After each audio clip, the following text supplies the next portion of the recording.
Hello everyone, welcome back. तो एक नई क्लास में आपका स्वागत है और आज हम लोग सेंटर ऑफ मास की बातें करने वाले हैं। बेसिकली लास्ट क्लास तक हम लोगों ने सर्कुलर मोशन कंप्लीट कर लिया था और आज हम लोग सेंटर ऑफ मास से शुरुआत कर रहे हैं। बेसिकली एक तरह से देखा जाए मोटे मोटे तौर पे अभी तक जो भी हम लोगों ने बात करी वो एक सिंगल पार्टिकल की बात कर रहे थे। मतलब जो भी हम लोग एनालिसिस अपने अपना रहे थे, मतलब उसका मोशन देख रहे थे, रोटेशन देख रहे थे, जो भी कर रहे थे, मतलब अगर सर्कुलर पाथ में मूव कर रहा है, ट्रांसलेशन मोशन कर रहा है, तो वो ज़रा हम एक सिंगल पार्टिकल के लिए कर रहे थे। लेकिन अब उसी सिस्टम की जगह, उसी पार्टिकल की जगह अब एक कई पार्टिकल्स का एक समूह, एक सिस्टम रखने वाले हैं जिसमें कई पार्टिकल्स डिस्क्रीट भी हो सकते हैं, कॉन्टिन्यूस भी हो सकते हैं।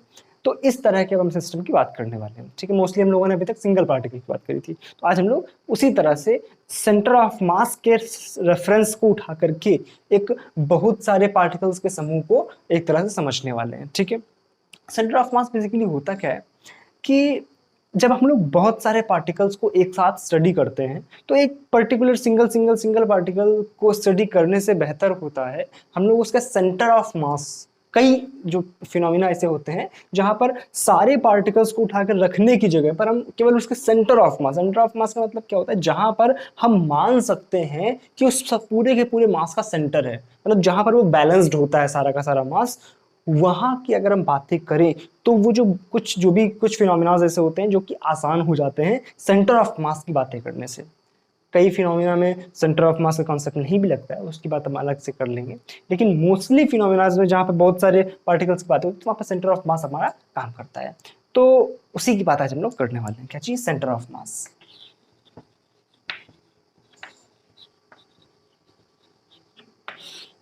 ठीक है, तो सेंटर ऑफ मास क्या, हमने समझा कि हमारे पास एक, मान लो एक बॉडी है, ठीक है, उसमें कई सारे पार्टिकल्स हैं, तो उन सारे पार्टिकल्स का जहां पर सेंटर होता है उसी को बोलते हैं सेंटर ऑफ मास। ठीक है, बिल्कुल सिंपल सी लैंग्वेज अपन बातें करेंगे, बहुत ज्यादा डिटेल में जाने की कोई जरूरत नहीं। डिटेल में क्या, एक तरह से आप सोचोगे तो डिटेल में पहुंच जाओगे। ठीक है, सेंटर ऑफ मास हम लोग दो तरह की बॉडीज के लिए पढ़ेंगे।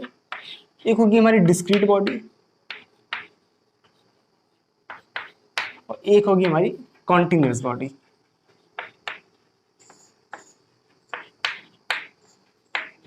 ठीक, बेसिक बेसिक सी बातें आप जानते हैं सेंटर ऑफ मास के बारे में। ठीक है, हमें बहुत ज़्यादा एक तरह से मुझे बहुत ज़्यादा इलेबोरेट करने की जरूरत नहीं है। ठीक है, आप तो एक तरह से थोड़ी थोड़ी सी बातें समझते होंगे। ठीक, तो डिस्क्रीट बॉडी मतलब जहां पे पॉइंट जो मासेस होंगे वो डिफरेंट डिफरेंट होंगे और टोटल मासेस को मिला करके जो सिस्टम बन रहा है उनके लिए मैं सेंटर ऑफ मास निकाला। लाइक इस तरह का सिस्टम, कोई एक पार्टिकल यहाँ, एक पार्टिकल यहाँ, एक पार्टिकल यहाँ, एक यहाँ, एक यहाँ, एक यहाँ। मान लो ये हमारे पास ये M1 है, ये M2 है, ये M3 है, ये M4 है, ये M5 है, ये M6 है।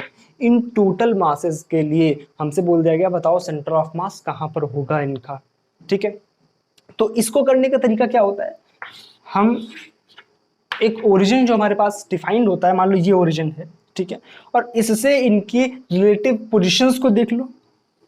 इसकी पोजीशन मान लो, पोजीशन वेक्टर R1 है, इसके लिए R2 मान लो, इसके लिए R3 मान लो, इसके लिए R4 मान लो, इसके लिए R5 मान लो, इसके लिए R6 मान लो।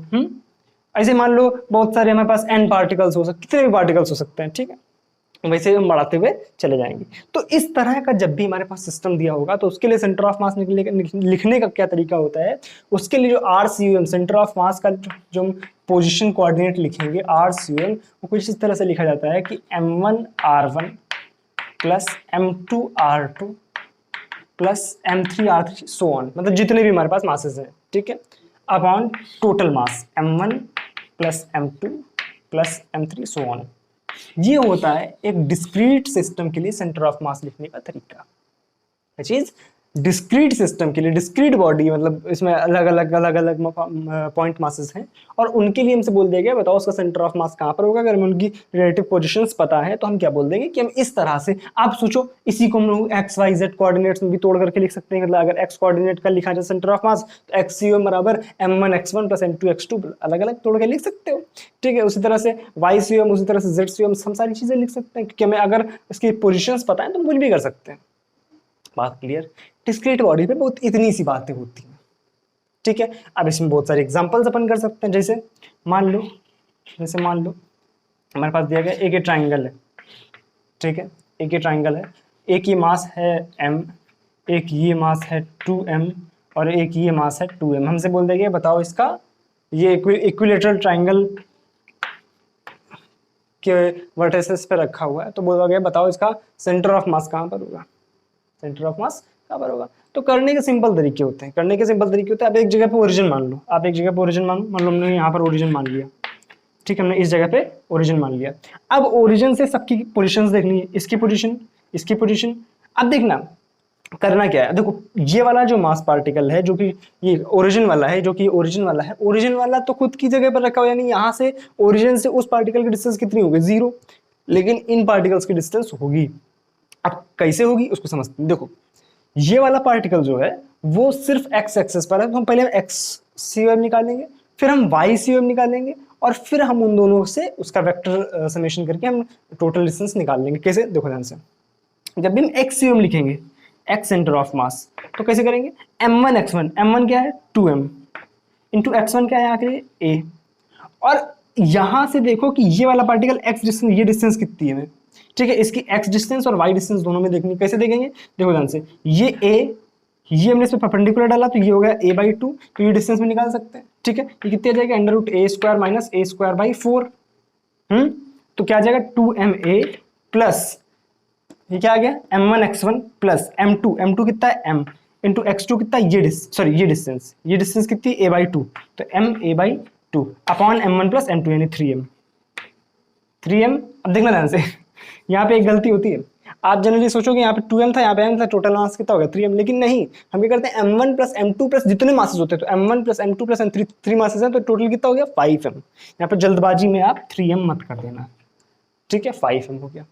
अब YCM की बात करी जाए तो YCM किस तरह से इसको कैलकुलेट कर लेना, ठीक है। YCM किस तरह से निकाल जाएगा, YCM के लिए क्या करेंगे, फिर से ये वाला m1 x1 तो 0, सॉरी m1 y1 तो 0 हो जाएगा क्योंकि ये तो हमारा ओरिजिन पे रखा हुआ है, ठीक है। इसके लिए देखो m2 y2 यानी 2m, इसका y कोऑर्डिनेट कितना है 0, यानी स्पीड है ही नहीं, प्लस इस पे आ जाओ, इसका y कोऑर्डिनेट कितना है m इंटू y कोऑर्डिनेट ये a² माइनस a²/4 यानी 3a²/4 यानी √3a/2 अपॉन 5m।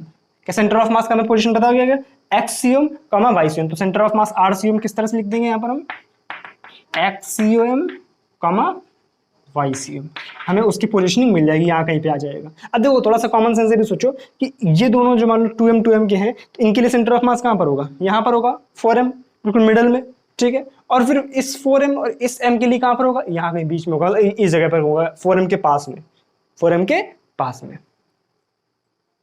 कोई दिक्कत, पक्का 100%। तो इस तरह से हम लोग डिस्क्रीट सिस्टम्स के लिए, डिस्क्रीट बॉडी के लिए सेंटर ऑफ मास कैलकुलेशन करते हैं, ठीक है। बिल्कुल सिंपल सी बातें हैं, आपने अब तक पढ़ते हुए चले 11th 12th में पढ़ा होगा, फिर उसके बाद अपने ग्रेजुएशन में भी अपने थोड़ा बहुत पढ़ाई होगा, ठीक है। तो अब हम बात करेंगे किसी कॉन्टिन्यूस बॉडीज की। इसमें थोड़ा सा सीखना पड़ता है किस तरह से हम लोग कॉन्टिन्यूस बॉडीज का जो काम करते हैं। तो इसमें एक चीज जो सबसे मेन इंपॉर्टेंट है, that is how to take elements. क्या चीज, how to take elements, elements कैसे लेते हैं, हाउ टू टेक एलिमेंट्स। इसमें थोड़ी सी बात करनी जरूरी होती है, इसलिए मैं हर जो भी बॉडी लूंगा, मान लो रॉड लिया, रिंग लिया, स्फीयर लिया, जो भी लिया, उसके लिए मैं थोड़ी सी बातें तो करूंगा कि हाँ ठीक है देख लो इस तरह से इसमें कैलकुलेशन करते हैं, लेकिन आपको अगर डिटेल में चीज़ समझनी है तो एक हाउ टू टेक एलिमेंट्स का मेरा वीडियो है, उसका लिंक मैं डिस्क्रिप्शन में दे दूंगा, तो आप जाकर के उसको एक बार यहीं से वीडियो रोक करके उसको जाकर के पहले देख लेना, ठीक है। उसके बाद कॉन्टिन्यूस बॉडीज पे आप आओ तो आपको समझ में ज़्यादा आएगा, क्योंकि अगर आपको एलिमेंट्स, अगर आपको आता है एलिमेंट्स किस तरह से लेते हैं, किसी भी सिस्टम के लिए एलिमेंट्स किस तरह से लेते हैं, तो आप मत जाओ, मत देखो जाकर। लेकिन अगर आपको थोड़ी सी प्रॉब्लम है तो आप ये वाला वीडियो जाकर के देख लो, मैं लिंक आपको डिस्क्रिप्शन में मिल जाएगा, ठीक है। आप फटाक से उसको देख लो, उसके बाद आप यहाँ से देखोगे तो आपको समझ में ज़्यादा आएगा, अच्छे से आएगा, ठीक है। तो कॉन्टिन्यूस बॉडीज में जो जो मैं बातें करनी हूँ, क्या कहाँ से करनी है, देखो फर्स्ट ऑफ ऑल मच्छर चलो जा, ठीक है, सॉरी। तो कॉन्टिन्यूस बॉडीज में हमें बात क्या करनी है कि हम सेंटर ऑफ मास कैलकुलेशन करते हैं किस तरह से, ओके। तो जैसे इसमें हमारे पास एक फॉर्मूला आ गया, ठीक है, फॉर्मूला आ गया तो हमें समझने में आसानी होगी। उसी तरह से कॉन्टिन्यूस बॉडीज के लिए जब भी हम सेंटर ऑफ मास की कैलकुलेशन करते हैं तो हम किस तरह से करते हैं, इसमें भी हम लिखेंगे तो RCM बिल्कुल इसी फॉर्मूले से बनाने की कोशिश करेंगे। यहाँ पर क्या लिखा हुआ है M1 R1 plus M2 R2 upon total mass. अच्छा, तो ये किस तरह से बन रहा है, देखो ध्यान से कि यहाँ पर तो समेशन है, इसको अगर हम समेशन के फॉर्म में लिखना चाहें तो कैसे लिखेंगे, summation MI RI I is equal to 1 to n जितने भी हमारे पास मास पार्टिकल हैं upon summation M I. Upon, इसको थोड़ा सा अच्छी जगह तरह से लिख देते हैं, नीचे यहाँ पे लिख देते हैं R C M is equal to, क्या लिखेंगे यहाँ पर, समेशन, भाई ये तो लिखना आता होगा ना, summation M I R I upon summation M I, ठीक है। आई इज इक्वल टू वही 1 to n जहाँ से भी लिखना चाहो तो इस तरह से बनेगा। लेकिन चूंकि यहाँ पर आप कॉन्टिन्यूअस बॉडीज आ गई हैं, डिस्क्रीट बॉडीज का काम खत्म, तो डिस्क्रीट बॉडीज में जहां पर समेशन यूज होता है, कॉन्टिन्यूअस बॉडीज में उस समेशन की जगह पर हमें इंटीग्रेशन यूज कर देना है। क्या यूज कर देना है, इंटीग्रेशन। और मास की जगह पर अब चूंकि वहां पर मासेस सारे सेम होते, मतलब वहां पर मासेस जो है वो डिस्क्रीट होते थे तो हम m1 r1 करते थे, लेकिन यहाँ पर हमें मास का एलिमेंट लेना पड़ेगा। तो फॉर्मूला कुछ इस तरह से बन जाएगा कि RCOM is equal to integration, अब इंटीग्रेशन में आ जाओ, समेशन हटा दो, ठीक है। अब जो भी हमारे पास लिखना है तो हम लिख लेंगे यहाँ पे dr, आर की जगह पर dr, या आप बाद में लिख लेना, सॉरी dr नहीं, dr नहीं, RCOM, सॉरी नहीं RCOM नहीं, R इंटू DM, मतलब हर एक DM मास के लिए उसकी डिस्टेंस, जो भी हमने DM मास लिया, मान लो हमने कोई अभी एग्जांपल देंगे ज़्यादा समझ आएगा। हमने एक बॉडी में, कोई भी कॉन्टिन्यूअस बॉडी थी, उसमें एक एलिमेंट लिया DM मास का, ठीक है। उसकी पोजीशन हमने ओरिजिन से देखी, that is R is the position of DM mass, R is the position of DM from origin,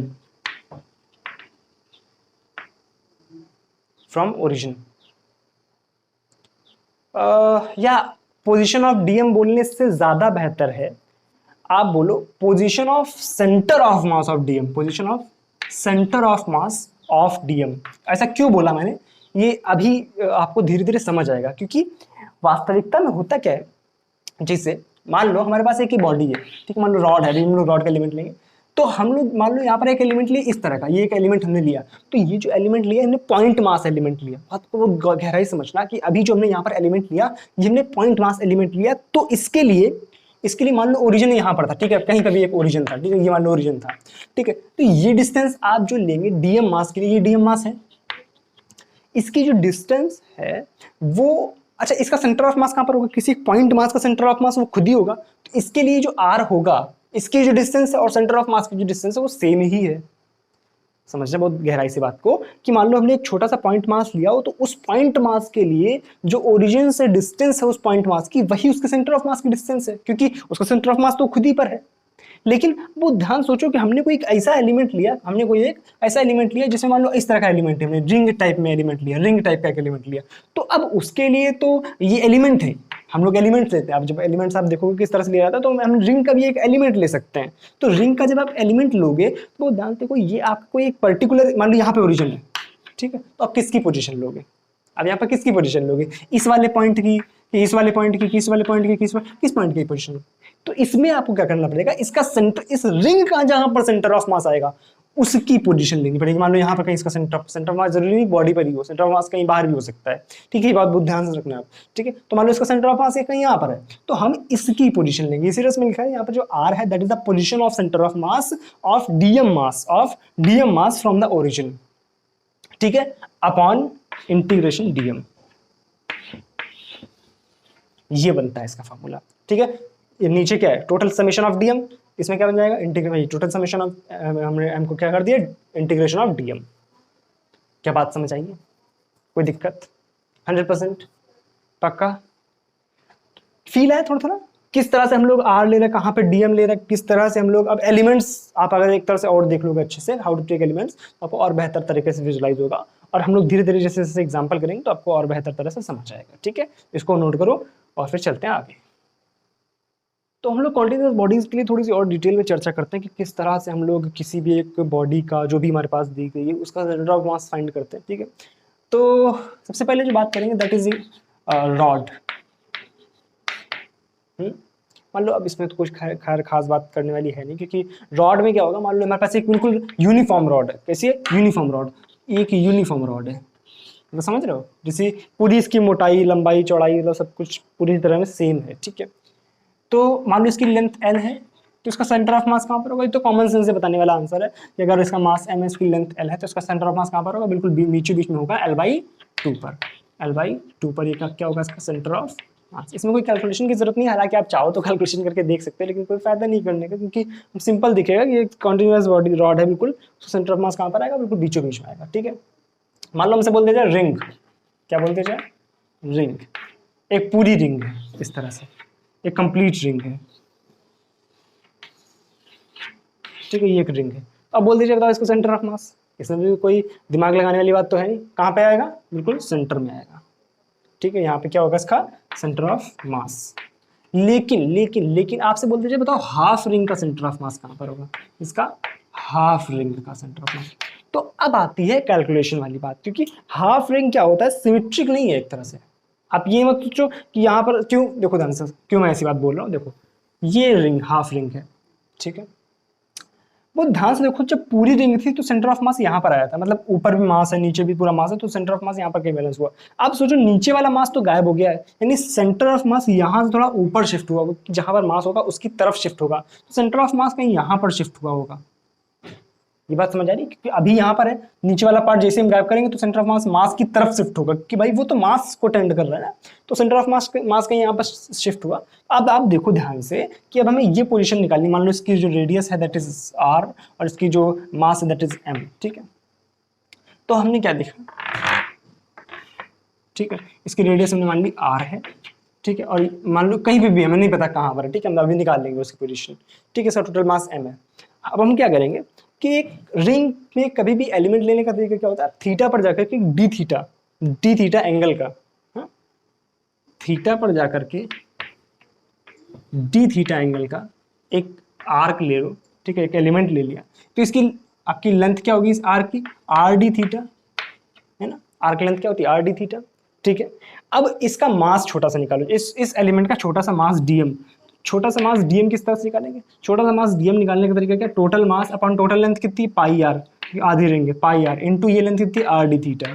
कोई दिक्कत, आर ने आर को मार दिया, क्या आ गया, M by pi into D theta, M by pi into D theta आ गया। अब हमें क्या करना है, इसका सेंटर ऑफ मास निकालना है, तो सबसे पहले हम एक्स कोऑर्डिनेट निकालते हैं, फिर वाई कोऑर्डिनेट निकालते हैं। तो एक्स सी एम क्या आ जाएगा, integration X D M upon integration D M. ठीक है, integration X D M upon integration D M. अब देखो इस ये जो मास हमने लिया है, ये पॉइंट मास लिया, इसका एक्स कोऑर्डिनेट और वाई कोऑर्डिनेट दोनों देखो, यहाँ से हमने परपेंडिकुलर खींचा, ये आ जाएगा इसका एक्स कोऑर्डिनेट और ये आ जाएगा इसका वाई कोऑर्डिनेट। एक्स कोऑर्डिनेट कितना होगा, आर कॉस थीटा, और वाई कोऑर्डिनेट कितना होगा, आर साइन थीटा। तो क्या आ जाएगा यहाँ से, integration R cos theta into D M mass कितना है, M by pi D theta, M by pi D theta upon integration M by pi D theta.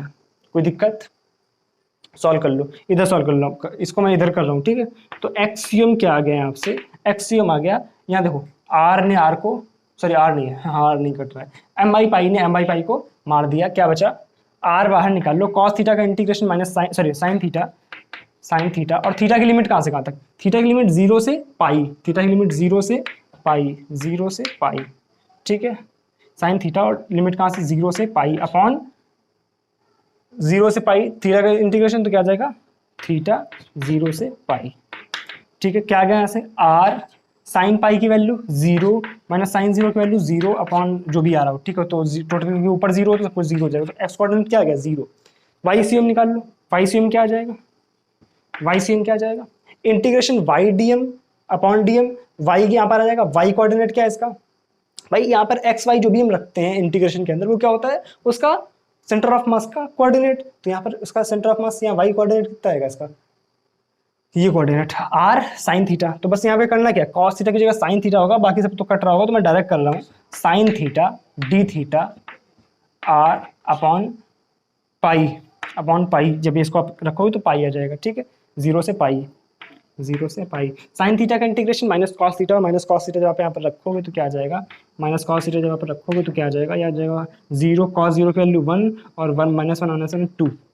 ये समझ आ रहा है, इसमें तो गणित है, इसमें कुछ सिखाने वाली बात नहीं है। तो आ गया 2r बाई पाई पे, यहाँ पे आ जाएगा, ऊपर लिख देता हूँ मैं, इसका सेंटर ऑफ मास यहाँ कहीं पे आएगा, वाई कोऑर्डिनेट पे। देख लो वाई एक्स कोऑर्डिनेट पे नहीं आ रहा है, एक्स कोऑर्डिनेट 0 आ रहा है, वाई कोऑर्डिनेट यानी वाई एक्सेस पे आ रहा है कुछ दूरी पर। ये दूरी क्या आएगी इसकी, 2r बाई पाई, इतनी दूरी पर या सेंटर से इतनी ऊंचाई पर इसका सेंटर ऑफ मास प्लेस्ड होगा 2r बाई पाई डिस्टेंस पर। कोई दिक्कत है यहाँ तक, इस तरह से हम लोग शुरुआत करते हैं सेंटर ऑफ मास कैलकुलेट करने की। ठीक है, अब अगला क्या करते हैं, डिस्क कर लेते हैं। ठीक है, इसको उतारो। तो अब बात करते हैं डिस्क के लिए। किसके लिए, डिस्क। कौन सी डिस्क, फुल नहीं है, फुल का तो बिल्कुल सेंटर में होगा। अगर पूरी डिस्क है तो उसका सेंटर ऑफ मास कहां पर होगा, बिल्कुल सेंटर में। लेकिन अगर हाफ डिस्क या सेमी सर्कुलर डिस्क है ना, सेमी सर्कुलर बोलो या हाफ बोलो, क्या बोलो, सेमी सर्कुलर डिस्क। ठीक है, कुछ इस तरह की होगी।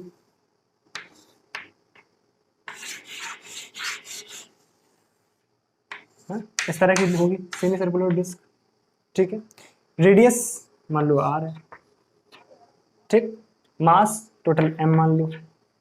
ओके, क्या करेंगे, सेंटर ऑफ मास। अब देखो जैसे रिंग्स का कहां पर था, वाई एक्सेस पर आ रहा था, इसका भी कहां पर आएगा, क्योंकि सारी रिंग्स मिलाकर ही तो बनी है ये डिस्क। ठीक है, कई इनफाइनाइट रिंग्स मिला करके बनती है एक डिस्क। ठीक है, तो उस जब एक रिंग का हमारा वाई एक्सेस पर आ रहा तो हमारे डिस्क का भी कहां पर आएगा, वाई एक्सेस पर। तो हम डायरेक्ट वाई एक्सेस की कैलकुलेशन करेंगे, एक्स वाली नहीं करेंगे। ठीक है, तो हमने एलिमेंट लेने का तरीका क्या है, इसको कोई भी एक वाई पर जाकर के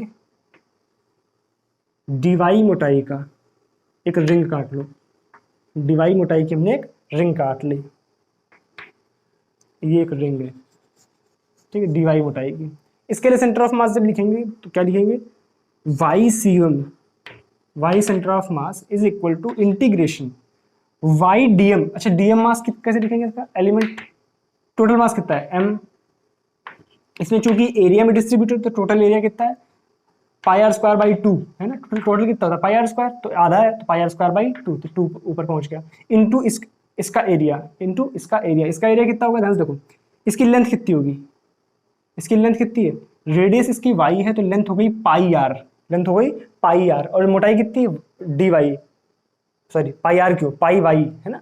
इसका एरिया कितना होगा, pi Y D Y, pi Y D Y. सही है, पाई वाई क्यों, क्योंकि टोटल कितने होता है 2 पाई आर, इसमें इसकी रेडियस कितनी वाई, पाई वाई हो गया आधा, और इसकी मोटाई कितनी डी वाई, तो पाई वाई इंटू डी वाई का पूरा एरिया हो गया। ठीक है, पाई ने पाई को मार दिया, क्या आ गया यहाँ से 2my D Y by R square. ठीक है, सेंटर ऑफ मास में क्या लिखते हैं, Y C M, sorry Y D M upon integration D M. यहाँ पे वाई क्या होता है, सेंटर ऑफ मास किसका, डीएम मास का। और डीएम मास क्या है हमारे पास, ये रिंग। और इस रिंग का सेंटर ऑफ मास कहाँ पे होता है, 2r बाई पाई पे। कहाँ पर होता है, रिंग का centre of mass 2r by pi. और इसकी रेडियस कितनी है इस रिंग की, वाई, तो इसका सेंटर ऑफ मास कहाँ पर होगा, 2y बाई पाई पे। बात समझ आई, तो वहां वाई की वैल्यू कितनी रखेंगे, 2y बाई पाई। ठीक है, तो वाई, ठीक, इसको वाई प्राइम लिख दो। ठीक है ना, क्योंकि फिर यहाँ पे वाई वाई सेम सेम लगेगा। ठीक है, तो क्या आ गया 2y बाई पाई, इसका सेंटर ऑफ मास की डिस्टेंस आप into DM mass, DM mass कितना है 2m by R square into Y D Y upon DM integration D. अच्छा एक बात खुद सोचो, इंटीग्रेशन डीएम करोगे तो क्या आ जाएगा, टोटल एम ही तो आ जाएगा। इसको आप लिखो चाहे ना लिखो, पूरा एम ही आ जाएगा। ठीक है, कोई दिक्कत, ओके। एम ने एम को मार दिया, क्या बचा यहाँ से बचा हमारे पास 2 टू जा 4, 4 ऊपर तो और कुछ है नहीं constant, upon pi R square into integration Y square D Y, Y square D Y. और वाई की लिमिट कहाँ से कहाँ तक, वाई की लिमिट कहाँ से कहाँ तक, 0 से लेकर के आर तक। टोटल लिमिट कहाँ से कहाँ तक हो सकती है, 0 से आर तक। क्या आ गया यहाँ से 4 by pi R square into Y square का इंटीग्रेशन वाई क्यूब बाई 3, तो वाई की जगह हम आर रख देंगे तो हो जाएगा आर क्यूब बाई 3। क्या आ गया यहाँ से, 2 आर से 1 आर मर गया, 4r by 3 pi, 4r by 3 पाई। ये होता है सेमी सर्कुलर डिस्क के लिए सेंटर ऑफ मास का फॉर्मूला। सेमी सर्कुलर डिस्क के लिए सेंटर ऑफ मास का फॉर्मूला। कोई दिक्कत है यहाँ तक, बोलो डाक से, कोई दिक्कत है तो नीचे कमेंट सेक्शन में लिखो। ओके, आगे बात समझ में आ गया, मजा, ठीक है, ठीक है, तो गाना सुना ठीक है वाला, चलो छोड़ो, चलो उतारो इसको। अगली जो बात करते हैं हम करते हैं हॉलो हेमिस्फीयर पे। ठीक है, क्योंकि अगर हम हेमिस्फीयर या सॉलिड स्फीयर कोई भी लेंगे तो उसका अगर टोटल है वो पूरा है कंप्लीट, तो उसका जो सेंटर ऑफ मास आएगा वो बिल्कुल सेंटर पे आएगा। लेकिन अगर हम हॉलो सॉरी हेमिस्फीयर कर दे, मतलब आधा कर दे, काट दे, क्या चीज, हॉलो हेमिस्फीयर, तो देखो क्या होता है, हॉलो हेमिस्फीयर। ठीक है, कुछ इस तरह से दिखेगा आपको हॉलो हेमिस्फीयर। ठीक है, थोड़ा गंदी मेरी ड्राइंग है, कोई दिक्कत नहीं है, मैनेज कर सकते हो। ठीक है, ऐसा लगा मुंह तिरछा खुला है इसका, कोई दिक्कत नहीं। ये एक्स एक्सेस और ये वाई एक्सेस, ठीक है, नहीं उल्टा हो गया, ये एक्स एक्सेस ये वाई एक्सेस, ठीक।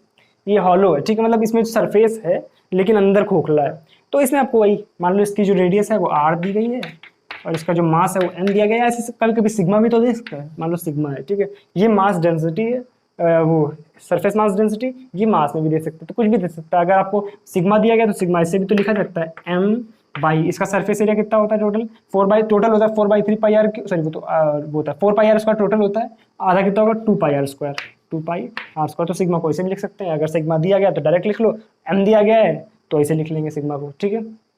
ओके, तो हम क्या करेंगे इसका डीएम, पहले इसमें एलिमेंट क्या लेंगे, देखो ध्यान से, इसमें एलिमेंट लेने का तरीका क्या है कि आप किसी एक थीटा एंगल पर जाकर के, किसी एक थीटा एंगल पर जाकर के डी थीटा मोटाई का एक एलिमेंट लो, ठीक है। डी थीटा मोटाई का एक हमने पार्ट लिया, उस पार्ट के करस्पॉन्डिंग, उस पार्ट के करस्पॉन्डिंग हम लोग जो रिंग काट लेंगे इस तरह से। बात समझ आ रही है? मतलब ऐसे आप किसी एक थीटा एंगल पर गए, समझे ध्यान से, और हमने क्या किया कि उसमें डी थीटा मोटाई का, डी थीटा मोटाई का, डी थीटा, ऐसे थीटा पर गए, ठीक है, और डी थीटा मोटाई इसका एक पार्ट लिया और उस पूरे पार्ट को ऐसे रिंग पे घुमा दिया, वो बन गया हमारा एलिमेंट, वो बन गया हमारा एलिमेंट। तो एक बिल्कुल सर्कुलर रिंग बनेगी, और सर्कुलर रिंग का सेंटर ऑफ मास कहाँ पर होता है, बिल्कुल सेंटर पे होता है। तो ध्यान रखना इस पूरी रिंग का सेंटर ऑफ मास कहाँ पर आएगा, बिल्कुल बीचों बीच सेंटर में आएगा, है ना, सेंटर परपेंडिकुलर डिस्टेंस पे, ठीक है।